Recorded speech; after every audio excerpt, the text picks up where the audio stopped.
When we fell into debt, it was not because of a lack of budgeting. It was not because we would squander money and we didn't know what to do with it.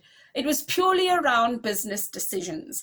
The business decisions that we made got us in a lot of hot soup, and the responses, or should I say the reaction of that hot soup, really just got us grasping at straws that we were ill prepared for. So in today's video, I'm going to share with you how effective a budget could assist you in anything that you're doing, and how it's been an instrumental tool in my space. And if you watch until the end of this video, I will be able to share with you how budgeting can be an effective tool in your space to actually help you control and manage your money.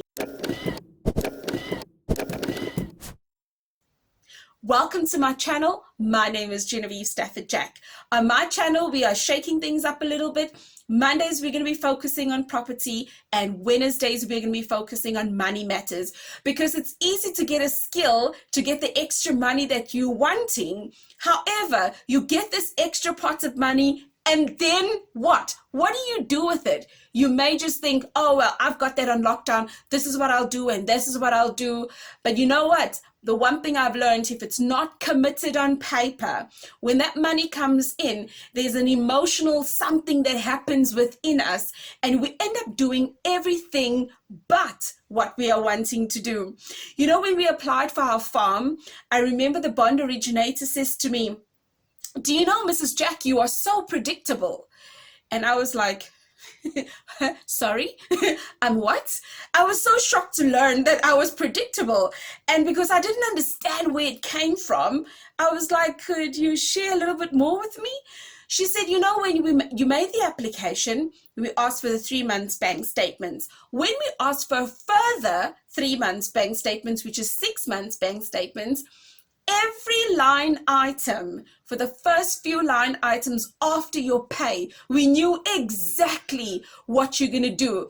So we didn't even have to ask or bother you for probably a year back, because I'm sure it would look exactly the same. And I chuckled, because on one level I was like, predictable? Moi? I don't think so. But on the other hand, I was like, wow, if somebody could call me predictable in managing my money, then maybe that is a good space, because it then means I am prepared for when an income comes in. And it's a very different space when you're in entrepreneurship or when you are facing debt. So let's fast forward to the debt part, right? So we got into this debt, and I'd started business, and I'd done a number of different things. Yeah, I'm busy running my training and coaching company, focusing on getting contracts from different institutions that's all around business analysis and software testing. And I'm straddling the lane with finding property investment opportunities and aiming to source those particular deals. So this was my two sources of income, right? And I said, what am I going to do? What am I going to do effectively to make sure that when money comes in, I'm in the right place, especially because we started putting things together within our budgets to dictate when money comes in. This is the most important things it needs to take care of. When we get a deal that is either a passive income deal, when the money comes in, if it's passive income and we involved in there and they're paying us the money monthly, it can go and tackle this. But if it's a wholesaling deal / sourcing deal, when the money comes in, this is what we tackle, and this is how we tackle it. And I can remember when there was this one deal that paid a huge amount of money. I remember saying to TJ, you know, sometimes not every month does a deal sell, and sometimes not every month do I get a business contract. So what I'm wanting to do is create an account where I literally put big amounts of money in when they do come in sporadically, right? So that on a monthly basis, money is released into my main account, so all the debit orders are taken care of. I now needed to start doing a bit of a balancing act, understanding what are in my reserves as a business, what is in my reserves as a person, but also how best do I honor my creditors. You know, I came up with some little crazy, I don't know what to call it, right? But maybe you could tell me down in the comments after I explain it to you. So I had this little thing if I get money, 500 Rand and less, these are the things I tackle on this wish list. If I get money between 500 Rand and 1,000 Rand, this is what I tackle on this wish list. And from 1,000 Rand to 10,000, and so the amounts went up, right? And I would actually put wishes according to the wish list. And I remember getting a sum of money, and I thought to myself, look, I can plunge all of that into the reserves account that will pay me on a monthly basis, because I'm now also trying to manage the dry months and what would it look like. And the money had come in, and I remember just kind of straddling the lane between that 500 and 1,000. And I'm like, well, I could get all of these things that are less than 500, and I could tap into one of the things in the 500 to 1,000 scale. And so I started playing with that. And one of the things I learned is that it is so empowering, because when Corona came, there were coffers, and the coffers eventually were paying, right? So that whatever was happening, and if I needed to scrounge around to do like, hey, what now? Because my work was outside the house. Fortunately, I'd also created online work for me. And the online work started growing. But the fortunate part is that I had started creating a bit of a coffer. And that coffer helped me in the times of need. And this is why I find budgeting such an effective tool, because you can start looking back as to what did I used to do? What do I do now? And what do I anticipate to doing in my business? And there are times when I say to myself, I am after this particular tool for my business because of ABC. Does it take me how long to put it in which column? 0 to 500, 500 to 1,000, 1,000 to 10,000. Where would it fit in?